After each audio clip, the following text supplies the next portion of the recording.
할렐루야. 오늘 말씀의 제목은 광야에서 주의 길을 예비하라. 같이 해보겠습니다. 광야에서 주의 길을 예비하라.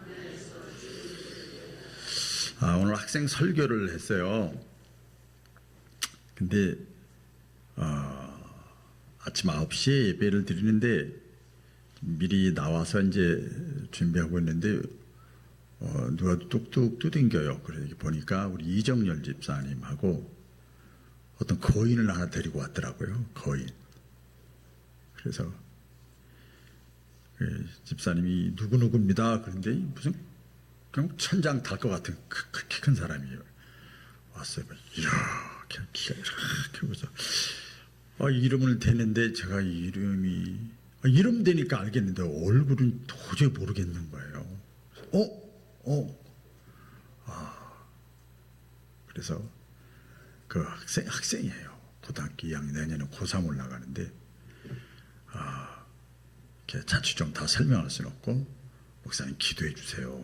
이렇게 또 이정일 집사님이 안내를 해가지고 일찍 나오셔서 그래서 제가 안수기도를 해줬어요. 그리고 학생 예배 오늘부터 참여를 했어요. 근데 그 학생이 고등학교 지금 2학년, 내년에 3학년 올라가는데 그렇게 키가 크고 달라졌더라고요. 그런데 제가 이제 말씀을 전하고 이렇게 이제 대화하듯이 이렇게 하는데 그런 얘기를 하더라고요. 몇 년 만인지 몰라요. 그렇죠? 몇 년 만에 하는데 제가요 너무 사는 게 힘들어서 제가요 사는 게 너무 힘들고 어려워서 교회를 나오고 싶었지만 혼자 나오기가 너무 민망해서 그래서 옛날에 저를 지도해주고 사랑해줬던 우리 이정일 집사님 그때 학생 부장이었거든요. 그래서 전화번호를 잃어버리지 않고 큰 맘 먹고 전화한 거예요. 그래서 반가우니까 그걸 또 여기까지 안내를 했어요. 그래서 너무 사는 게 힘들고 고등학교 2학년이 말이야 너무 사는 게 힘들고 어려워서 이렇게 겉에서 볼 때는 나를 가르치고 지도했던 이렇게 집사님한테 이제 전화한 거지만 그것이 곧 하나님께 한 거예요. 그렇죠? 여러분들도 다 마찬가지고 나의 믿음이 그나마 여기까지 이 순간까지 요 모양까지 온 것은 그나마 내가 살면서 지금까지 살면서 고난과 어려움과 시련 아픔 속에서 내 마음이 피폐하고 황폐하고 광야와 같고 사막과 같고 막 그럴 때 하나님 있는가 없는 거야? 하나님 이건 굉장히 괜찮은 거예요. 어떤 사람은 막 자살하거나 마약을 하거나 막 타락을 하거나 막 그냥 방탕을 하거나 막 이러잖아요. 근데 하나님을 찾았어. 하나님의 시그널이다. 그래서 당신을 사랑한다는 증거다. 제가 그런 얘기도 했습니다. 그래서 그 광야와 같은 삶 속에서 하나님을 찾는 사람이 복 있는 사람이에요. 할렐루야. 그래서 오늘 광야에서 주의 길을 예비하라. 생각지도 않았던 그 학생 얘기를 제가 잠깐 나누는데 이번에 이명박 대통령께서 이렇게 대통령이 되고 나서 막 여러분 다 뉴스를 보셔서 아시겠습니다만은 막 정상회담을 이재명 그렇게 알려줘. 이해하시면 됩니다. 이재명 대통령이 되고 나서 막 정상회담을 많이 했잖아요. 외국도 많이 가고 또 국내 또 경주에서 에이펙도 회담도 하고 막 정상회담 할 때 다른 나라도 그렇고 우리나라도 그렇고 다 똑같은 게 하나 있더라고요. 정상회담을 하고 그 이제 대통령이나 수상이 오는 거잖아요. 우리나라에 오고 또 가고 그러잖아요. 그러면 여러분 보시면 아시겠지만 제일 먼저 하는 게 뭐냐? 여러 가지가 있지만 우리 가시적으로 제일 먼저 하는 게 보니까요. 치안이요, 치안. 무슨 문제 생기면 안 되잖아. 그렇죠? 무슨 테러범이 생기면 안 되잖아요. 그래서 그 교통이 말이야. 그 다음에 경찰들이 말이야. 다 군인들까지도 막 그래가지고 공항도 다 그 주변 또 그 정상회담 장소 또 그 지나가는 장소 전부 다 미리미리 통제하고 다 준비를 합니다. 누구를 맞이하려고? 정상을 맞이하려고. 우리 익산에 최근에 아주 아파트가 많이 생겼더라고요. 이제 또 전국적으로 또 도시 개발을 한다거나 뭐 건축을 하잖아요. 그리고 우리가 주변에서 이렇게 보셨을 거예요. 상식적인 겁니다. 그러면 제일 먼저 뭘 하는가 봤더니 주변 환경부터 다 먼저 해요. 도로니 뭐 이런 거 뭐 집도 안 졌는데, 그렇죠? 건축도 안 했는데 그것부터 먼저 다 길을 닦고 입구도 다 저기 하고 통행로도 다 저기를 하고 준비를 하는 거예요. 그리고 나서 건축을 하는 거예요. 이 준비가 굉장히 중요한 거죠. 오늘 대림절 세 번째 우리가 예배를 드리는데요. 대림절에 대해서 말씀드렸잖아요. 대림절은 단순히 성탄절, 예수님이 이 땅에 오시는 성탄절, 과거에 오셨던 성탄절을 다시 기념하고 생각하는, 그렇게 기다리는 거, 그건 기념에 불과하잖아요. 벌써 이제 감각이 많이 이제 두뎌졌잖아요. 무뎌졌잖아요, 우리가요. 그런데 그런 것이 아니라 대림절이라고 하는 것은 그 예수가 하나님의 아들인데, 따라해 보겠습니다. 예수님은 하나님의 아들이시다. 하나님의 아들 예수님이 우리에게 오시는 거예요. 우리에게 오시는 거예요. 그래서 우리 아시잖아요. 경험했다, 체험했다, 예수님 만났다, 막 이런 얘기 하잖아요. 그거 다 예수님 만난 거예요. 영적으로 다 경험하고 체험한 거예요. 남자 여자가 겉모양 똑같은데 네 사랑을 확인했다, 그럼 결혼하잖아. 꼭 겉에 뭐 눈에 가시적으로 보여야 됩니까? 그래서 예수님께서 오시는 길을 준비하는 거예요.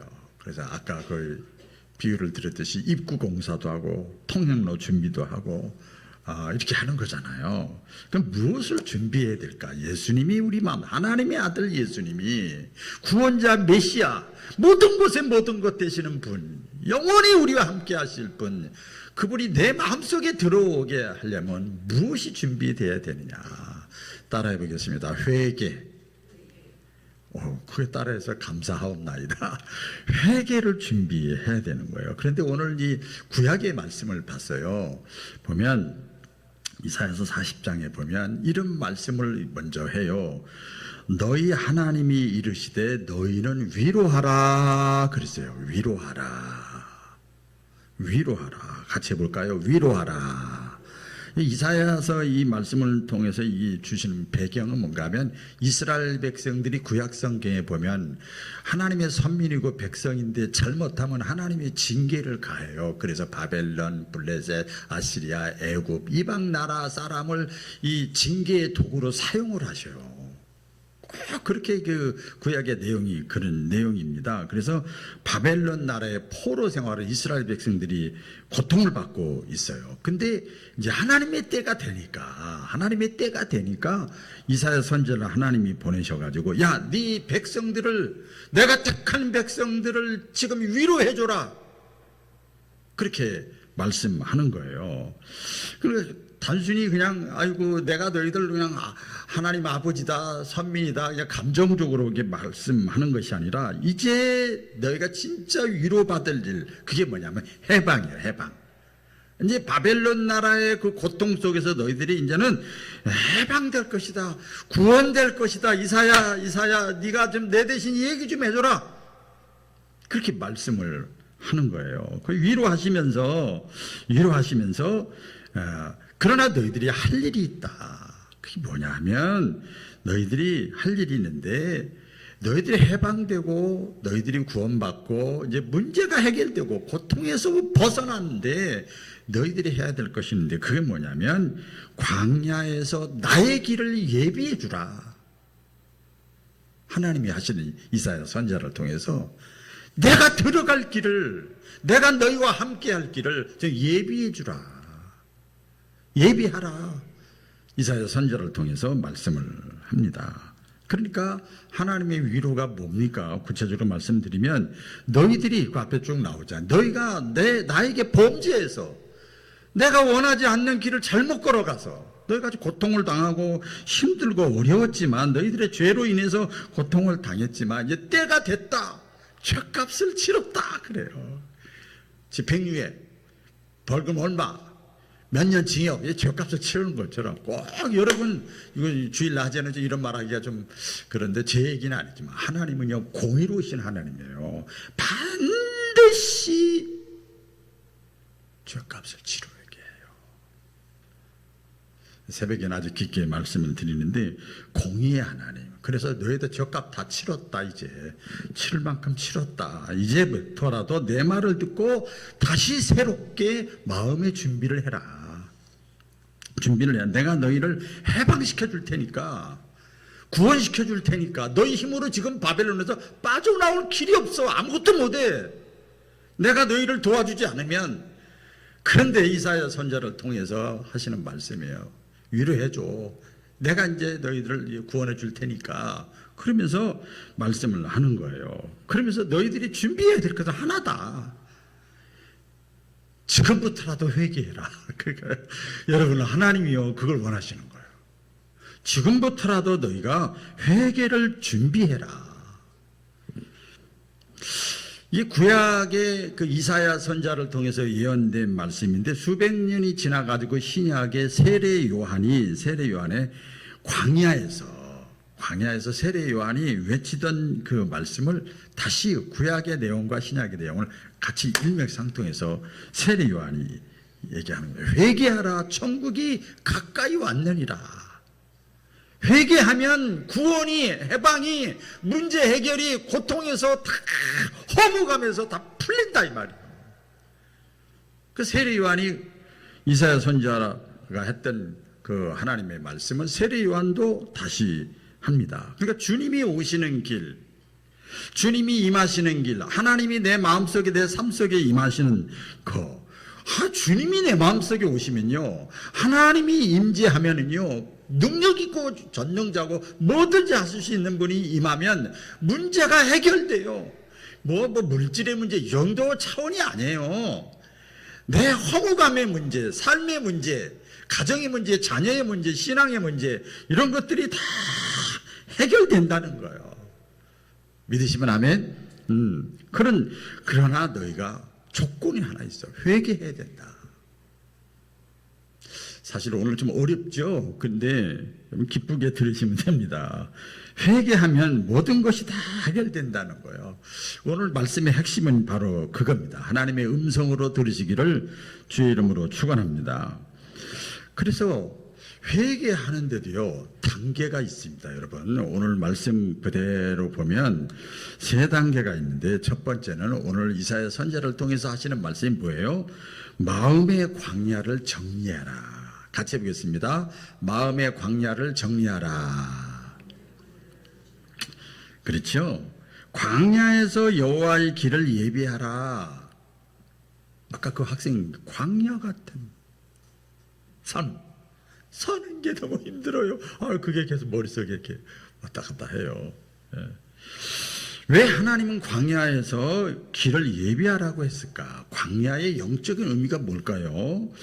성경에서 보면요, 광야가 많이 등장하는데, 광야는 단순한 그 장소가 아니라 하나님이 인간을 만나는 준비시키는 장소가 광야예요. 광야. 모세도 그랬잖아요. 그렇죠? 광야에서 만나. 잘 먹고 잘 살고 배부르고 따뜻하고 평안하고 그럴 때 하나님은 안 찾아요. 자주 등장해요. 그래서 광야라고 하는 것은 다 성경을 통해서 우리가 이렇게 보면 아무것도 없는 것, 인간의 능력으로 살아갈 수 없는 것, 의지할 것이 없는 것, 허무한 것, 삶의 재미가 없는 것. 저도 제가 광야와 같은 삶을 많이 경험을 했거든요. 기쁨이 없는 것, 메마른 것, 깨어진 관계 속에서 어쩔 수 없이 있는 것, 가난, 질병, 척박한 것, 갈등이 끊어지지 않는 것, 이런 것들, 이런 환경, 이것이 마음의 광야예요. 마음의 광야. 이런 상황에서 하나님이 회개하라는 건 뭐냐면, 너희가 그 자리까지, 광야의 자리까지, 그 순간까지, 이런 환경까지 왔는데 더 이상 목을 곧게 세우지 마라. 그리고 마음을 낮춰, 욕심을 버리고 불필요한 것들을 비우고, 그냥 고집 부리지 말고, 하나님이 내게 오시는 길 오고 싶어 하시는데, 지금 대림절 아니냐, 대림절. 주님이 네 마음속에 임하기를 원하는데, 너 지금까지 신앙생활 그렇게 오래 했는데 아직도 나를 만나지 못했잖아. 그거를 좀 준비해라. 여러분들 살다 보면 그런 그 마음의 광야가 있죠. 우리 신앙적으로 먼저 보면 기도의 자리가 무너지고, 말씀을 들어도 보아도 아무 감흥이 없고 감동도 없고, 내 삶 속에서 죄의 잡초들은요, 뭐 신경 안 써도 막 자라나잖아요. 그 다음에 뭐 세상의 욕심, 막 이런 것들이 막 그냥 하나님보다 어떻게 보면 뭐 가족보다도 더 돈의 욕심 때문에 막 다 갈라지고 뻐개지고 막 하잖아요. 황폐해져요. 생각지도 못한 다양한 어둠들을 우리가 만날 때가 있어요. 이게 광야죠, 광야. 근데요, 여러분, 하나님은 바로 황폐한 광야와 같은 심령에 찾아오셔요. 할렐루야. 그때 찾아오셔요. 그러면서 하시는 말씀이에요. 그냥 하나님은 가만히 있는데 막, 야, 내가 다 알아서 해줄게. 가만히, 너 가만히 있어. 그냥 이렇게 안 해요, 하나님은. 성경을 보세요. 네가 길을 내라. 네 마음으로 걸어서 들어갈 수 있는 길을 네가 만들어라. 기억나요? 저희 어머니가 했던 말씀 가운데 여러 가지가 있지만, 비가 오고 눈이 오고 다 껌껌하고 다 그럴 때 다 명절 되고 다 집에서 그냥 앙콜 닫고 가족들하고 있고 이렇게 있는데 혼자서 그냥 교회를 가는 거예요. 근데 그것까지 좋아. 근데 어느 때는 우리 형제들 간에 놀다가 엄마 가만히 무드콘에 앉아서 꺼만하게 쓰고 가만히 비석같이 앉아있어요. 이렇게. 그럼 저도 기억나요. 지금 엄마 뭐해 지금? 어차피 눈도 안 보이니까 윷놀이도 못하고 아무것도 못 놀아. 엄마 교회 가야지. 뭐하고 있어? 저만 그런 게 아니에요. 제 형제들도 그런 적이 있었어요. 그래 간다. 나중에 제가 신학교에서 4학년쯤 됐을 때 저에게 했던 말씀이 기억이 나요. 야, 내가 1000마디 기도하는 것보다 하나님은 너의 단 1분의 기도를 원하시더라. 그때 막 그게 마음속에 크게 다가왔던 기억이 나요. 여러분, 회개라고 하는 것, 아까 회개라는 말이죠. 부담스럽잖아요. 뭐 죄책감에 사로잡혀가지고 너 죄 있어, 잘못했어, 범죄했어, 죄책감에 사로잡혀서 너 아무것도 하지 마, 그냥 가만히만 있어. 네가 뭘 하겠어? 너 잘못한 거 많이 있잖아, 실수한 거 많이 있잖아. 이거 마귀가 주는 생각이에요, 여러분. 그럼 저도 목대 못해요. 회개라고 하는 것은 죄책감에 사로잡혀서 꼼짝답작 못하는 게 아니라 내 마음의 이 광야, 내 잘못 때문에 내 삶 속에, 내 마음 속에 있는 그 광야를 정리해서 주님이 오실 자리를 적극적으로 마련하는 거. 길을 닦고 뭉치고 파헤치고 막 하는 거예요. 그게 회개예요. 이제 비유를 들자면 그렇죠. 어느 날 그 목수가 낡은 집을 이제 수리해요. 시골에 요새는 빈집들이 많이 있잖아요. 벽을 허물고 바닥을 뜯어내고 그건 이제 거기다 이제 집을 또 이렇게 세컨하우스로 만들려고 그러는 것 같아요. 그래서 그런데 보니까 막 집을 뜯으니까 오랫동안 그 누적된 거, 곰팡이, 뭐 부식된 거, 막 썩은 것들이 막 벌레들도 많고 막 이런 것들이 막 겉에서 볼 때는 나무가 번듯해서 좋았는데 속은 이미 다 썩어 있는 거예요. 여러분, 새 집을 짓기 위해서는 먼저 헌 집을 헐어야 되잖아요. 우리 마음도 똑같아요. 우리 마음도 똑같습니다. 그래서 새 마음이라고 하는 것은 우리 하나님이고 너희가 새 마음을 가지라 늘 그러는데, 회개라고 하는 철거 작업을 해야 돼. 철거 작업. 따라해 볼까요? 철거 작업. 왜 따라해 부르냐면 리모델링 하지 말라 이 말이에요. 땜방질 하지 말라 이 말이에요. 철거 작업을 하는 거예요. 그래서 회개라고 하는 것은 철거하는 거예요. 예, 천국이라고 하는 것은 새 집이 되는 거예요. 새 집이. 그리고 두 번째 우리 광야에서 우리 주의 길을 예비하는 것은 두 번째 그겁니다. 사막에서 주의 길을 곧게 하라. 그렇게 또 말씀하지요. 사막에서 우리 하나님의 대로를 평탄하게 하라.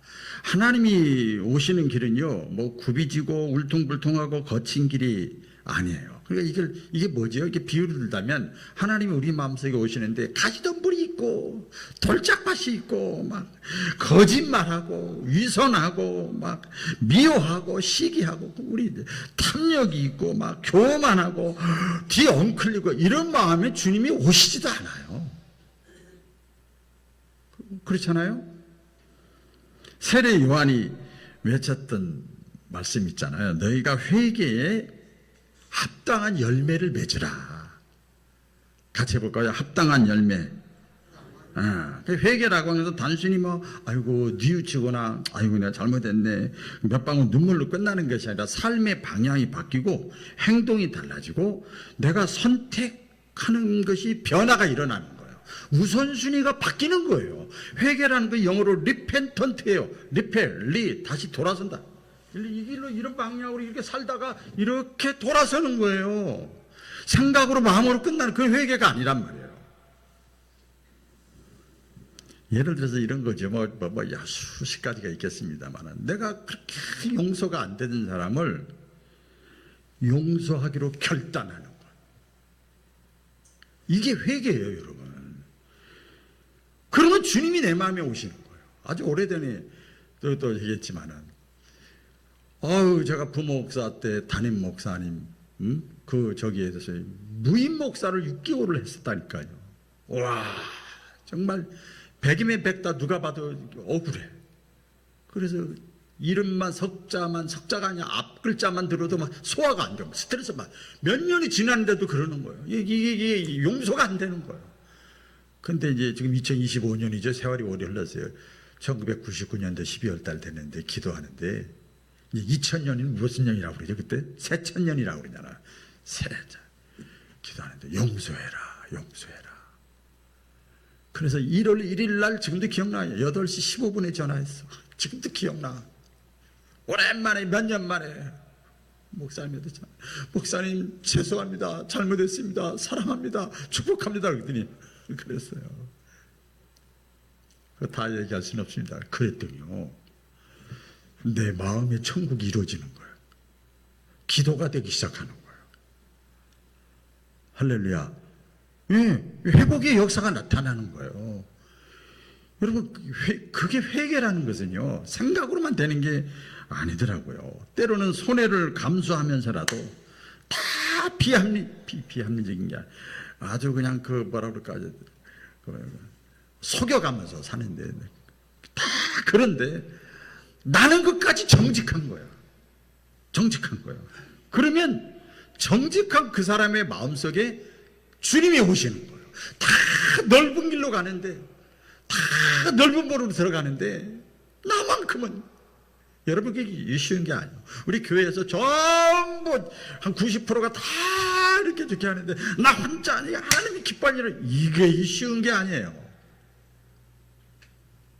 그런데 많은 사람들이 넓은 문으로 들어가도 너희는 좁은 문 좁은 길로 걸어가라.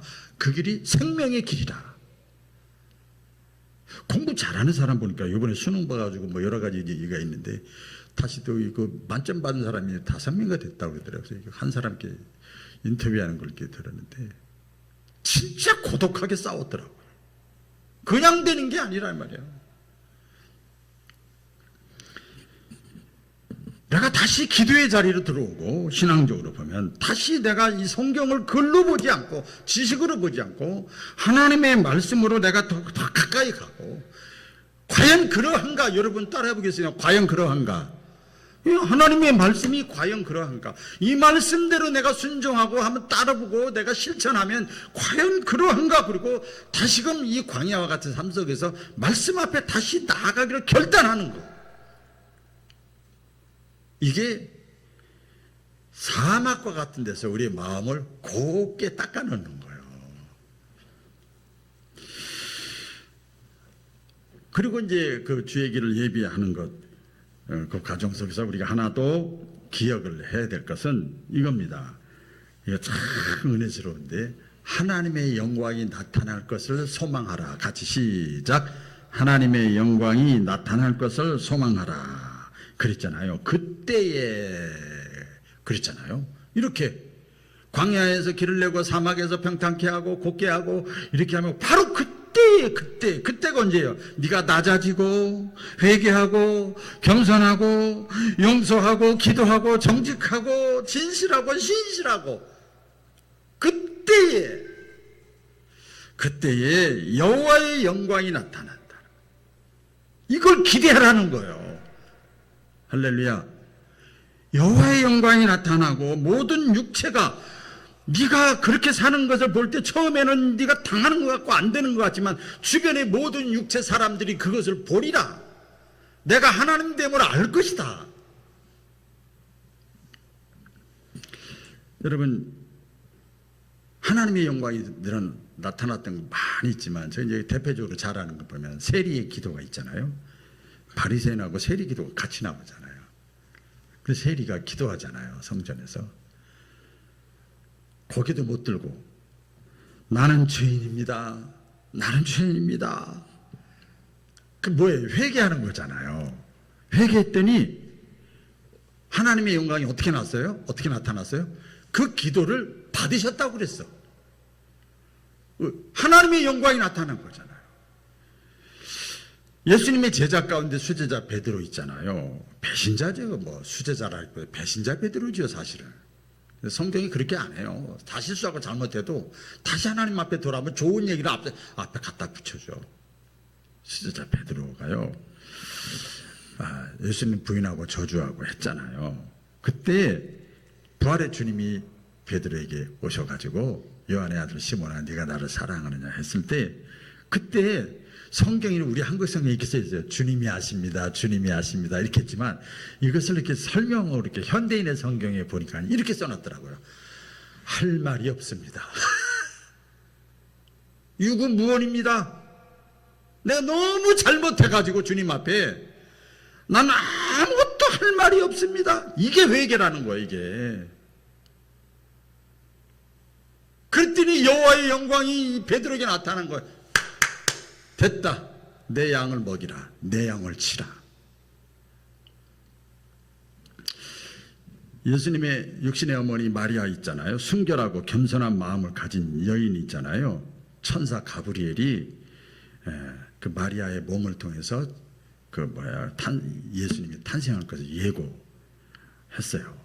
그 마리아는 자신에게 이런 일이 일어날 거라 생각지도 못했어요. 왜 지금 약혼한 상태인데 아직 사내하고도 아직 잠도 안 잤는데 아기가 태어난다는 거 있을 수 없는 일이에요. 받아들이기도 쉽지 않아요. 그때 당시 만약에 그랬으면 사회적 비난도 받고 음란한 여자로 낙인 찍힐 거 아니에요. 그런데 보세요. 그때 마리아가 이렇게 대답합니다. 가브리엘 천사의 말을 듣고 주의 계집종 여정이 오니 말씀대로 내가 이루어지는 걸 다 받아들이겠습니다.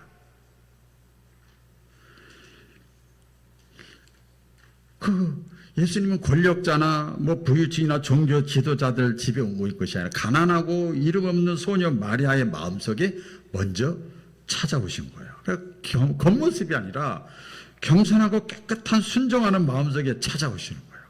그랬더니 이 가난하고 별걸 일 없는 이 소녀 마리아가 하나님의 영광이 드러나서 성모 마리아가 됐어. 목자들 성탄을 앞에 놓고 또 다시 소개를 하면요, 단순하고 깨끗한 마음을 가진 사람들이잖아요. 우리 알잖아요. 예수님 탄생 소식을 제일 먼저 가장 천대받던 목자들에게 예수님의 탄생 소식을 천사가 알려주는 거예요. 성전의 화려한 장식이나 예배의식 거기에 오신 것이 아니라 순수하고 깨끗한 마음을 갖고 신실하게 양을 치는 거기에 그런 마음을 가지고 있을 때 하나님의 영광이 제일 먼저 소식을 듣는 거예요. 우리도 사람 그렇잖아요. 남들 다 들었는데 나 혼자 듣게 들어봐. 기분 좋아요? 안 좋아요? 기분 나빠요. 날 무시한 것도 아닌데 다른 사람 다 아는데 나는 일주일 들어서 늦게 알았어. 그러면 기분 나쁜 거예요. 예수님이 이 땅에 탄생하니까 목자에게 제일 먼저 하나님의 영광이 드러나는 거죠. 말씀을 정리하면요. 그래서 회개라고 하는 것은 괴롭고 부담되고 슬프고 그런 것이 아니라 우리에게 기쁨이고 소망인 것을 믿으시기를 바랍니다. 회개하는 거예요. 회개. 내가 너무 힘들다, 괴롭다, 회개를 어떻게 하냐, 자존심 상해서 우리 한국말 그런 말 있죠. 자존심이 밥 먹여주냐고. 네? 있잖아요. 내가 회개하면 위로하고 말씀하시는 거예요. 내가 너에게 구원을 줄게, 해방을 줄게, 소망을 줄게, 회복시켜 줄게, 문제 해결해 줄게, 하나님의 영광이 드러나게 해 줄게, 하나님의 살아계심을 네가 느끼고 경험하게 해 줄게 말씀하는 거죠. 그래서 주님을 영접하기 위해서 우리 마음의 방을, 이제 오늘이 14일이잖아요. 이제 얼마 안 남았어요. 24일까지 열흘 정도 남았어. 주님 내 마음속에 오시옵소서. 내 마음의 방을, 광야와 같은 내 마음의 방, 사막과 같은 내 마음의 방을 내가 닫겠습니다 하는 마음으로 성탄을 기대하는 저와 여러분 되기를 축복합니다. 기도하겠습니다.